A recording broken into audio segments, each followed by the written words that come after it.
Let's check in with Paul Dobson's here. Paul, good morning. Good morning, how are you? Very well, thank you. What's happening? Well, it's a little too windy to free fly this morning, so we're tethering some balloons. And you've been doing a little bit of coaching here with the local crew. We have indeed. Tethering gives us the ideal opportunity to show the local crew how the balloons work. Yeah. So just demonstrating that the heat makes the balloon go up. As you'll see, the balloon's going to move around quite a bit because of the wind, so it's just to show them how the actual balloon flies. You were saying this is one of the best ways of learning while you're tethered.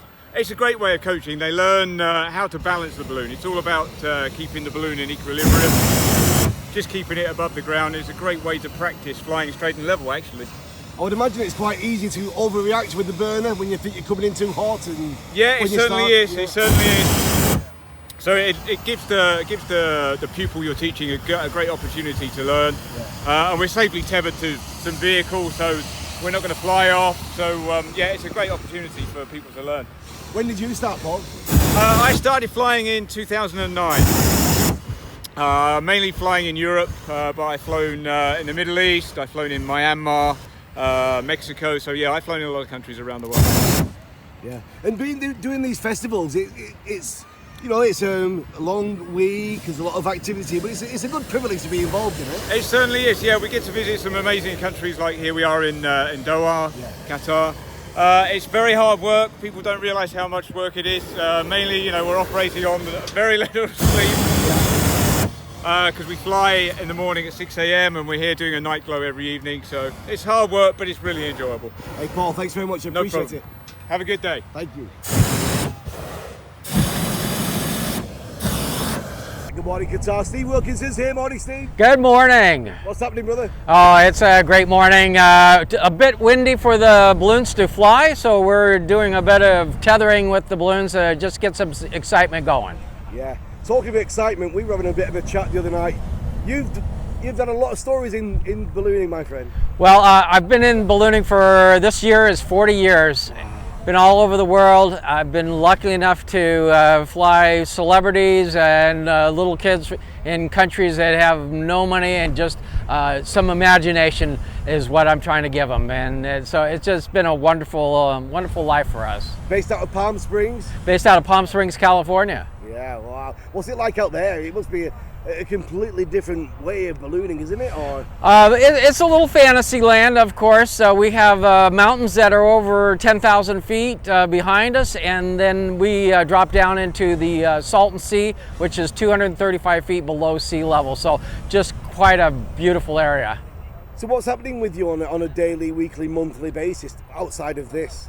Well, we fly hot air balloons in Palm Springs every day, all winter long, and then during the summer it's just too hot to fly, so we do balloon competitions all over the world. And did you start your own festival? We have Cathedral City Balloon Festival right next to Palm Springs. It's a bit like this one, 35 pilots from all over the country. How did you start, Steve, with ballooning? I was riding my motorcycle out in the dunes, and the balloonists land there, and they needed help, and so they would offer you alcohol, with champagne or some money or whatever to help them pack up and do. Well, the ballooning was interesting, but when they said competition, that's what got me. I'm a very competitive person, and so I started balloon competition and have done it for 40 years. With competition, when you were younger, were you doing other sports as well? I raced motorcycles when I was a little kid, and then cars when I got older, and then those got a little bit more dangerous, and then the balloon, which has been just wonderful. I don't get to see anybody killed, but a lot of excitement and a lot of smiles on kids' faces. Yeah, that's what it's all about. It is. Now, we were talking the other night, I don't know if you can tell this story, but I'll cue it up, and if you can't, you can't, but you said your first involvement was when you stopped to help a crew. You told me a story about when you got helped by a crew in a Mercedes one time. Can you tell that story or not? Oh yeah, sure. It was in Japan. It was a balloon race. Honda Motor Company was the major sponsor. I land on a little bitty road, which is most of the roads in Japan, but not many cars. And so I'm waiting for my crew. They never show up, and a Mercedes pulls up, and so I'm kind of getting them to come out of the car and help me. I'm rocking around because it's a little breezy, and so they come over. They're in suits and striped suits and a lot of tattoos, but they helped and they smiled and they grinned and held on to the balloon. And my crew got there and they hopped in their car and left, and my crew says, "Do you know who these are?" And I says, "Yeah, they're crew guys in nice suits." So yeah, no, it was definitely the mafia guys, and Fantastic. but they it's a balloon. Kids to mafia guys, it's all good. Yeah, it is. It's a brilliant thing to do. It's a great day out, and we're here until the 8 teams come and join us. But Steve, thanks for giving me a few moments. Oh, you're sure welcome. Almost sunrise here at Aspire Park. Let's check in with the team from Croatia. Igor's here. Good morning, Igor. Hey, good morning, everybody. How are you? Pretty good. I'm loving your social media content. Well, thank you. Very, very nice indeed. We try. Yeah. So what's happening? Tell me about what you're doing here. So yeah, this is our second time here for this balloon. We were here in 2019 with a different crew, but this balloon was here already, so we're happy to be here again. It's a very special balloon for us. It's a balloon of Varaždin County. It's a county in Croatia. Right. And the whole balloon is pretty unique. It's a painting of our very famous painter, Ivan Rabuzin. So it's a flying artwork, and it's called the Celebration of Flowers. So if you see it in the air, we hope to bring out a couple of smiles on people's faces. Oh, beautiful. And how is the ballooning scene in Croatia? Well, it's growing. We are now training more pilots. We have one big club that's sort of carrying everything on its shoulder. It's called Balloon Club Zagreb. That's where we're from. And we have been competing for the last, I'd say, 30 years. We have some new pilots competing now. We have an annual festival that's in the beginning of May. So anybody who's interested, and if you ever travel to Croatia, would love to see you come and visit us for a balloon flight, because it's gorgeous. That sounds like an invite to me. It is, sure is. I look forward to it. I look forward to seeing this balloon as well. It's Ultra Magic from Spain, is it? It is. It's an Ultra Magic B70. So it's kind of egg-shaped. So it's also good for competitions. So it's been on a lot of festivals, but also I fly it on competitions now. And this is like an ultra light setup. This basket is foldable and collapsible, so it's all really easy to pack and ship all across the world. And what about the teams here that you've got with your support crew? Are they doing a good job? Oh, the teams are great. Yeah. We're super lucky, and everybody's like really into it and learning quickly. So we have a really, really, really good time. And the hospitality here is bar none. It's perfect. Fantastic. Thank you very much, Igor. Thank you. JD's here. How are you, man? Oh, I'm great. How could you not be great when you're here? Tell us what you do, JD. I'm semi-retired now. I do a bit of work with the Army. I'm a specialist reserve in the British Army.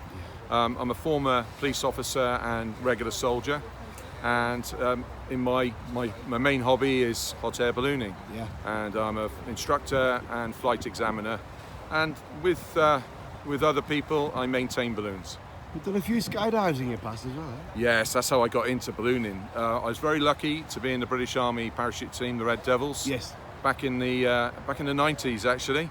And we did some stunts with hot air balloons. And I loved it because hot air balloons are very inclusive. It means anyone can join in. I've never found anything more exciting. I find it more exciting even than skydiving. Yeah. For me, it's just phenomenal how gently and slowly you just start leaving the planet. It blows my mind. Well, it looks gentle.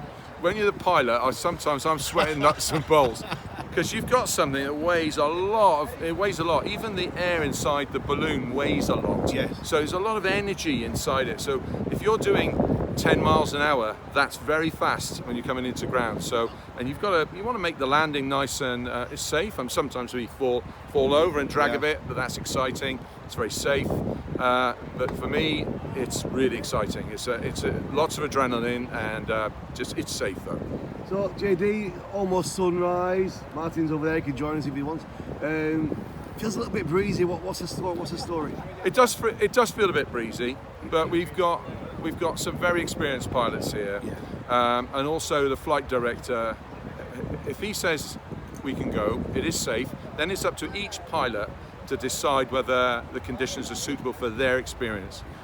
I've got a sense that this flight might happen because the wind is starting to subside a little bit. It'll still be quite fast, but it'll be really more exciting. But it's going to be safe.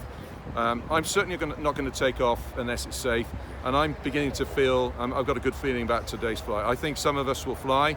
Those pilots who don't fly, it's a really good decision. It's always a good decision to fly within your own limits. But for me, I'm excited. I think it's going to go ahead, but I won't make that decision until I have to.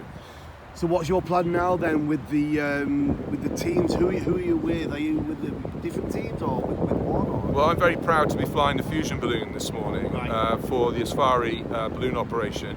And I've just spoken to Captain Hassan, and we've been discussing the weather conditions and flying. And so I've got a new team of crew. The crew are the Sudanese guys who are helping us. Fantastic, strong guys, intelligent, and I know they'll be there to retrieve me when I've landed.